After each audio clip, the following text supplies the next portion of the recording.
MSW Media. This episode is sponsored by Mudwater, a coffee alternative with 4 adaptogenic mushrooms and Ayurvedic herbs. To get your free frother and free samples of coconut creamer and sweetener, go to Mudwater, that's MUDWTR.com/dailybeans. And thanks to Policy Genius for supporting Daily Beans. Your loved ones deserve a financial safety net. You deserve a smarter way to find and buy it. Head to policygenius.com or click the link in the description to get your free life insurance quotes and see how much you could save. News with swearing. Daily Beans, Daily Beans. Daily Beans, Daily Beans. Hello and welcome to the Daily Beans for Tuesday, October 17th, 2023. Today, Judge Chutkan has issued a partial gag order in the Jack Smith D.C. coup case against Donald Trump. A court settlement prohibits family separations at the border for 8 years and provides temporary legal status and housing aid. The Supreme Court has wiped out a lower court ruling against the Biden administration's ghost gun ban. Hamas says it will release foreign hostages. And Jim Jordan is flipping House Republicans ahead of the speaker vote. I'm Allison Gill. And I'm Dana Goldberg. Hey, happy Tuesday, my friend. Happy Tuesday to you. And I was on the East Coast. There was a rainstorm, and there's so much sadness in the world right now.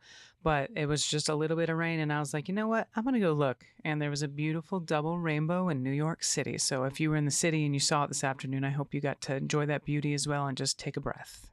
Yeah, a little bit of hope.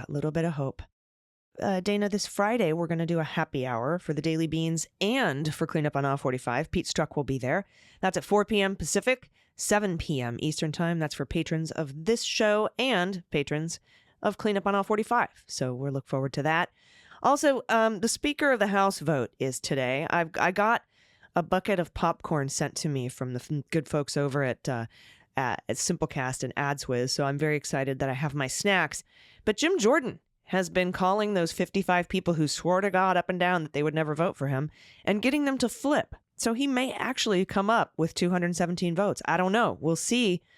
He says he's going to bring it to a vote tomorrow. He's not sure. He says he told Manu Raju he's not sure he has 217, but we're going to find out. He says he wants to put them on the record. I'm sure there was some sort of Trump phone calls made. I mean, even these 18 the Biden 18, we call them, the House Republicans that are in districts that Biden won, will have to go on the record as voting for Jim Jordan if they do so, which is bad news for the Republicans holding the House in 2024. We'll see what happens, but that vote is today. Yeah, we are definitely going to see what happens. I think it's going to be a clown show. It has been for a while. Always a clown show with these guys. All right, we have a lot of news to get to today, so let's hit the hot notes. Hot notes. All right, first up from the Washington Post, U.S. District Judge Tanya Chutkan said Monday she will impose a limited gag order on the former president in advance of his election interference trial, as requested by prosecutors. The gag order, she said, is a ruling issued from the bench after a hearing, and it will prohibit all parties from statements publicly targeting special counsel Jack Smith, his staff, her staff, or, quote, any other court personnel, which I think would include her, but I'm not sure. Statements about the families of those individuals are also absolutely prohibited, she said. Even before the order was issued, Trump's lawyer, John Lauro, said they would appeal any such order as it would affect important free speech principles, particularly for a leading candidate for president. Trump, quote, can argue that his prosecution is politically motivated, the judge said, but he cannot disparage the prosecutor by calling him a thug or vilify and implicitly encourage violence against public servants who are simply doing their jobs. She is also barring Trump and all parties in the case from making statements about witnesses in the case. Now, Andrew McCabe and I will go over the play-by-play that happened in the courtroom on Monday on this week's episode of the Jack podcast this weekend. So if you haven't subscribed to that show, now would be a good time because there was a lot of back and forth. There was a lot of trying to move the trial date, and Judge Chutkan today unequivocally said, no, the trial is March 4th. That is the trial date. There was a lot of, political posturing. The judge kind of went after Lauro for that a little bit, saying, you have an audience here clearly, and it's not me. So again, Andy and I will go over all of that and the ins and outs and what the implications are on this weekend's episode of Jack. Thank you so much, AG. This next story is from PBS. The federal government would be barred from immigration policies that separate parents from children for 8 years under a proposed court settlement announced Monday that also provides families that were split under the Trump administration with temporary legal status and short-term housing aid. Now, the settlement between the Biden administration and the American Civil Liberties Union, if approved by a judge, would at least temporarily prohibit the type of zero-tolerance policy on illegal immigration under which the former president separated thousands of families at the border with Mexico. This is a quote from the story. "It's our intent to do whatever we can to make sure that the cruelty of the past is not repeated in the future. We set forth procedures through this settlement agreement to advance that effort." That's from Homeland Security Secretary Alejandro Mayorkas, and that's what he told the Associated Press. Trump, who unfortunately is the frontrunner for the Republican presidential nomination, as we know, he hasn't ruled out reviving the highly controversial tactic at the southern border if he wins next year's election. And after what we heard him say about Muslims recently, I have a feeling he probably would. His administration separated children from their parents or guardians they were traveling with as it moved to criminally prosecute people for illegally crossing the border. Well, the children who could not be held in criminal custody, they were transferred to the Department of Health and Human Services and then typically sent to live with a sponsor, often a relative or someone else with a family connection. Faulty tracking systems caused many to be apart for an extended period of time or never reunited with their parents at all. Facing strong opposition, Trump eventually reversed course in 2018, but that was days before U.S. District Court Dana Sabra in San Diego halted the practice in order to mediate reunification in the lawsuit brought by the ACLU.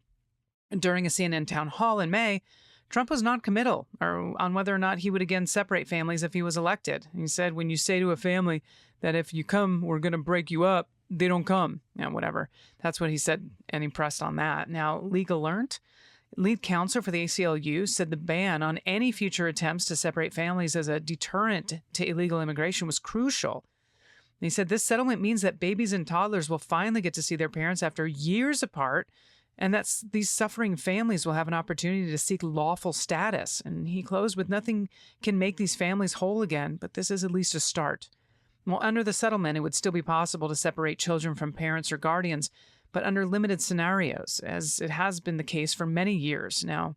They include if the child is being abused, of course, or the parent committed a much more serious crime than just crossing the border illegally.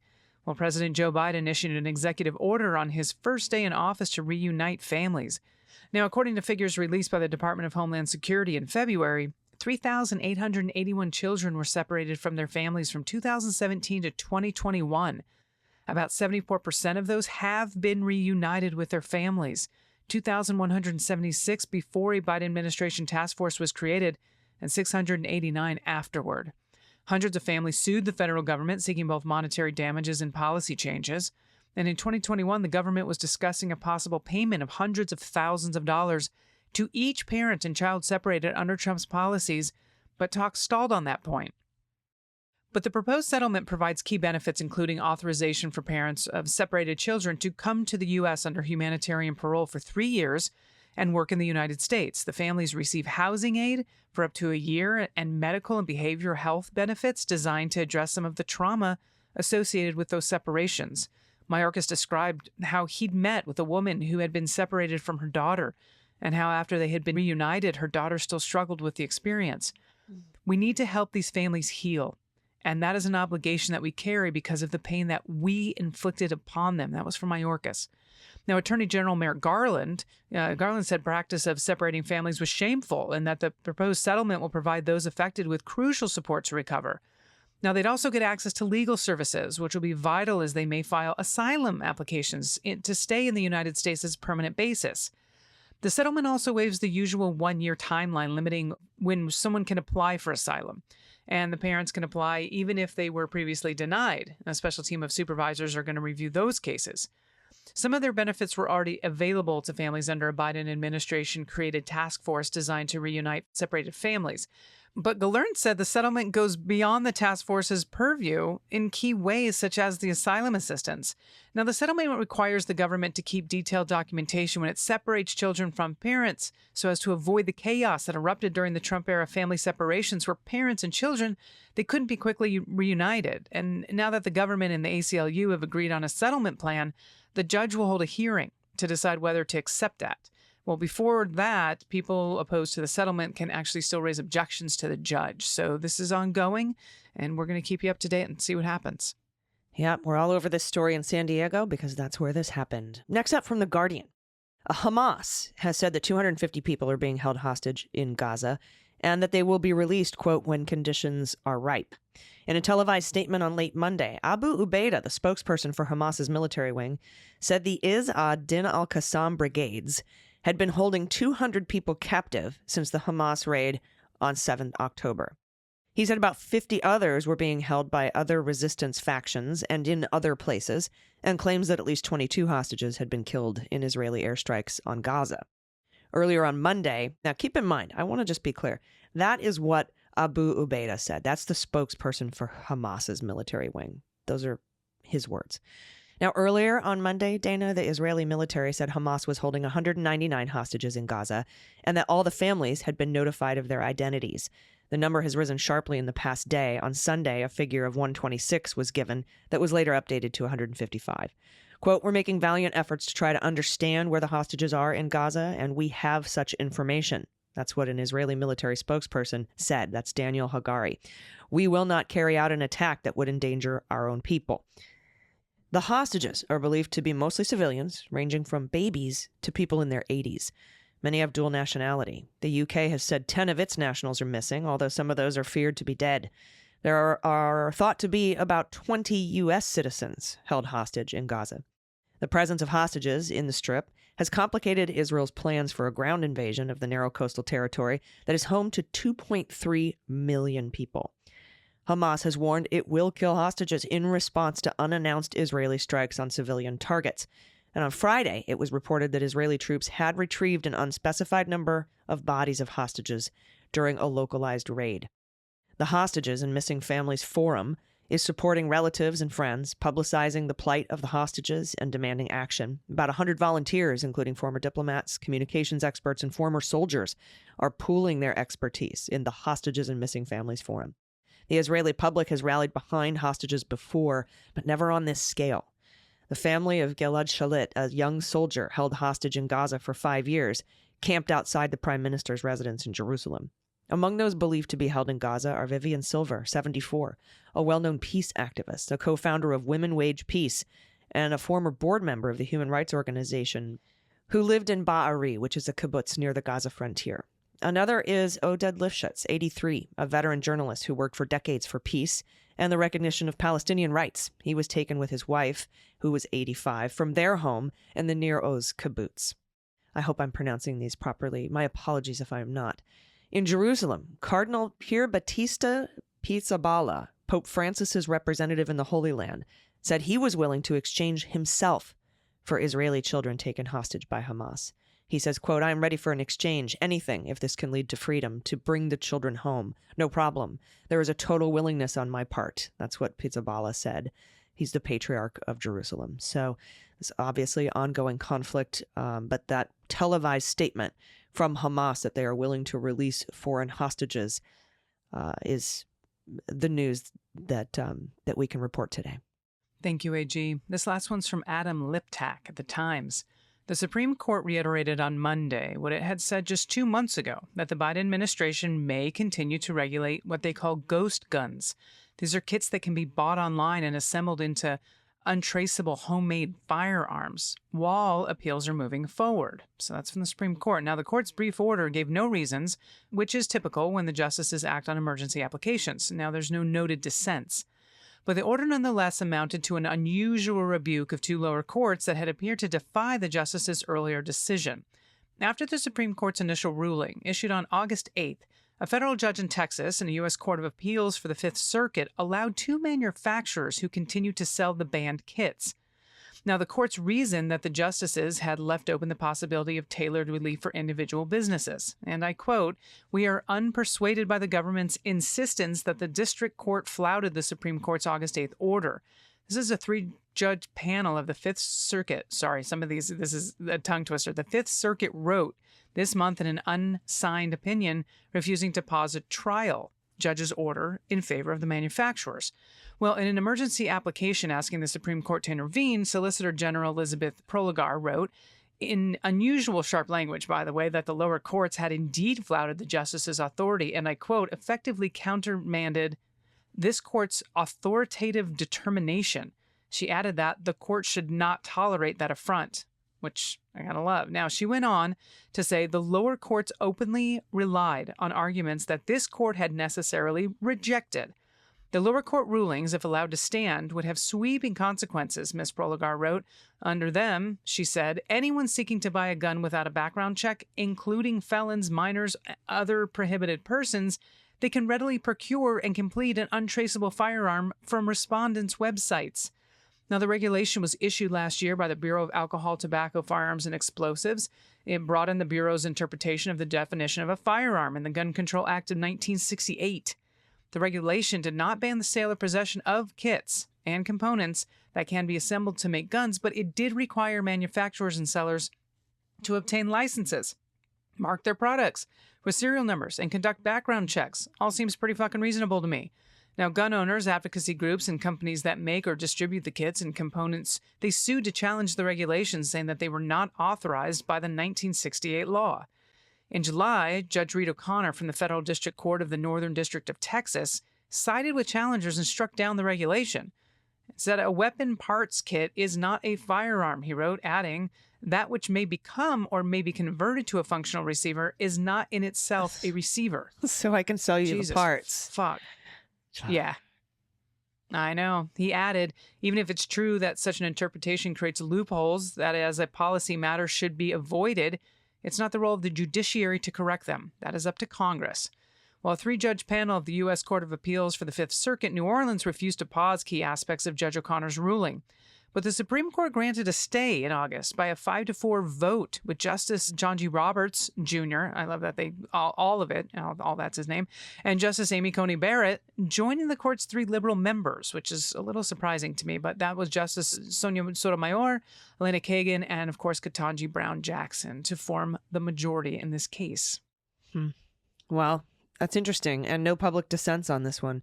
But yeah, I think Proligar is right. They were flouting the Supreme Court's ruling in August by trying to make more loopholes for these people who want to sell these kits. It's absolutely mind-boggling, you know. And of course, we're going to have the Supreme Court deciding whether or not people under restraining order for domestic violence can have access to firearms, which, of course, you know, impacts me personally. I hope they make the right decision there, but I have a feeling they won't. I can't even believe that's a fucking argument, if you ask me. I know. I just, it blows my mind. Me too. Me too, my friend. All right, everybody. We have a lot of good news we have to get to, and we need it this week. So if you have any good news, send it to us at dailybeanspod.com. Just click on contact. We'll be right back with it. Stick around. After these messages, we'll be right back. Hey everybody, it's AG. We all have loved ones that depend on us, and if you're like me, you don't want to leave anything to chance in a worst case scenario. Whether it's covering mortgage payments or helping the kids finish college, nobody wants to leave a financial burden for your family. And sadly, the coverage many of us receive through work isn't going to be enough. But luckily, Policy Genius makes it easy to find the right policy with their team of licensed experts. With Policy Genius, you can find life insurance policies that start at just $292 per year for $1 million of coverage. Some options offer same-day approval and avoid unnecessary medical exams. Policy Genius knows how precious your time is, and they don't waste a second. Just a few clicks, their technology takes insurance quotes from America's top insurers to find the lowest price for your exact needs. They use licensed, award-winning agents to ensure you get the best deal possible. Their agents work for you, not the insurance companies. So you know they won't favor one insurer over another, and you can trust their guidance as you find your new policy. Policy Genius is simple, it's easy to use, it's so great for parents, caregivers, or just anyone who has people depending on them. One of many reasons they have thousands of 5-star reviews on Google and Trustpilot. is because of that. That's that very reason. They're just so dependable. I used Policy Genius to find the policy I use to protect those who rely on me, and I trust them, and so can you. Your loved ones deserve a financial safety net, and you deserve a smarter way to find and buy it. Head to policygenius.com or click the link in the description to get your free life insurance quotes and see how much you could save. That's policygenius.com. And we also want to thank Mudwater. I recently started drinking Mudwater. It's an easy alternative to your daily coffee. Its signature blend incorporates 4 functional mushrooms featuring the distinct Rise cacao flavor, creating a unique and pleasant taste experience. Mudwater is low in caffeine, but offers that stable energy boost without the jitters or the crashes that you often associate with traditional coffee. The blend's ingredients include cacao and chai, are selected for flavor and their mood-enhancing properties. It has lion's mane for focus, cordyceps for energy, plus chaga and reishi for immune support. Mudwater is a Whole30 approved product, 100% USDA organic, non-GMO, gluten-free, vegan, kosher. Everything. No added sugars or artificial sweeteners, though, and it's perfect for health-conscious consumers like myself. I recently gave Mudwater's Morning Ritual Starter Kit a try. I was immediately impressed.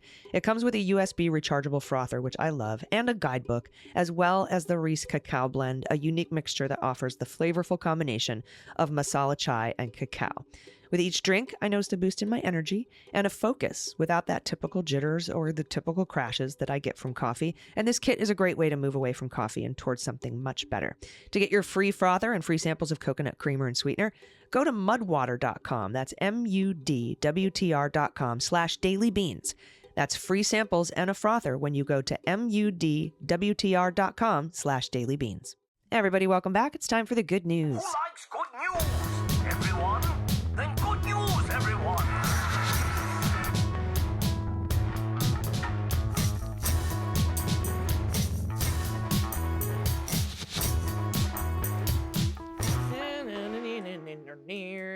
Good news. And as always, if you have good news, confessions, corrections, you want to play What the Mutt, Find the Cat, What the Heck Wine, Opine on the Bovine.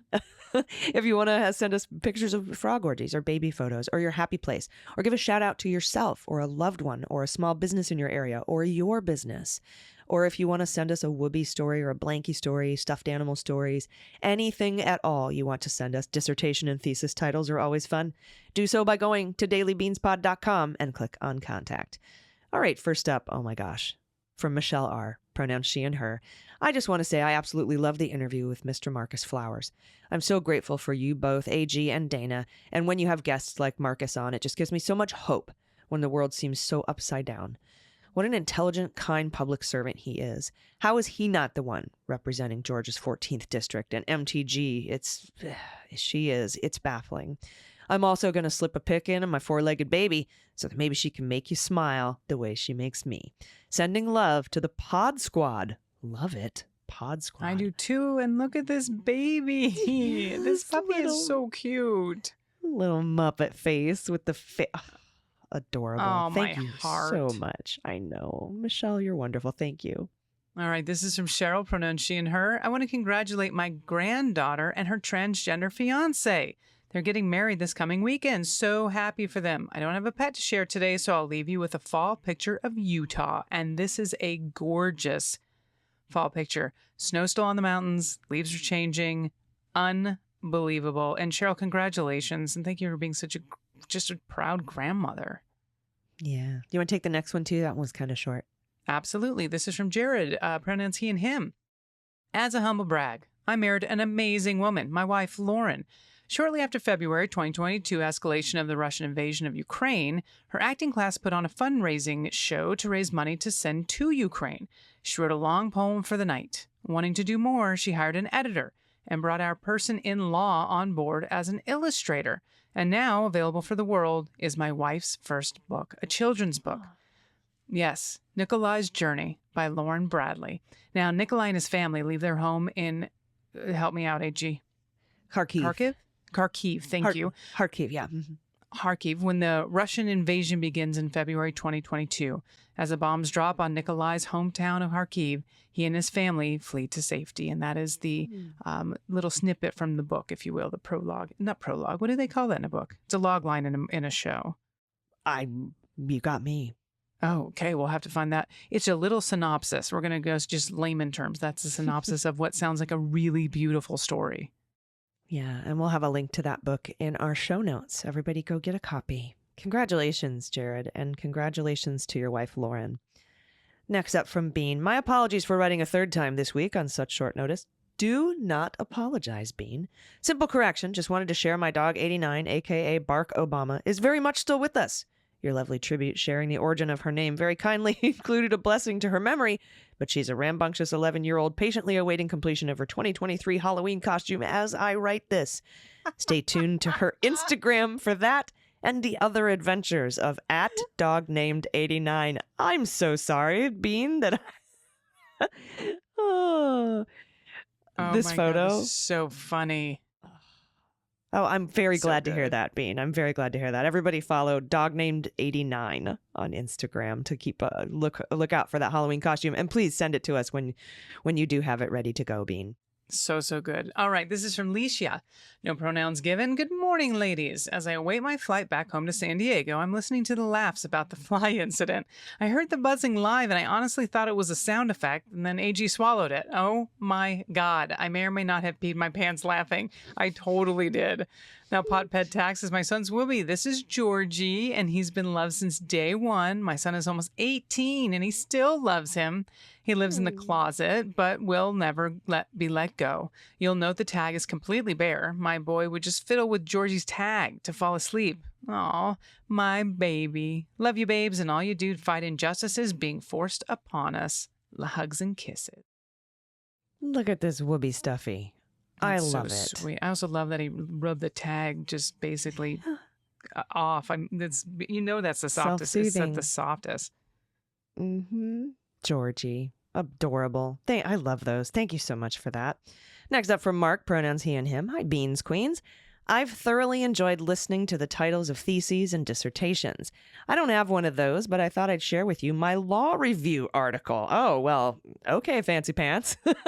The title is Expanding Third-Party Liability for Failure to Control the Intoxicated Employee Who Drives, Otis Engineering v. Clark. Keep up the good work. Love listening to both of you. Oh, and AG, I hope you recovered from being bugged. It was the deep state. They bugged me. Oh my gosh. A law review article. Congrats, Mark. We have so many amazing people who listen to this show, honestly. We Blown do. away. Right. This one's from Scott W. Pronouns he and him.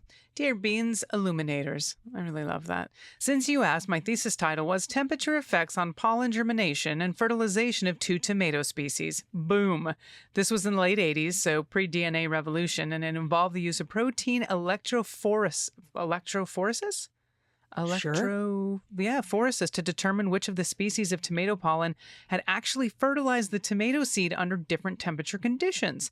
Now, the data didn't come out too well due to a number of technical problems, and it was all rather a waste of time since I learned too late that I was merely repeating someone else's work so that my major professor could feud with someone over how the statistical analysis should be done.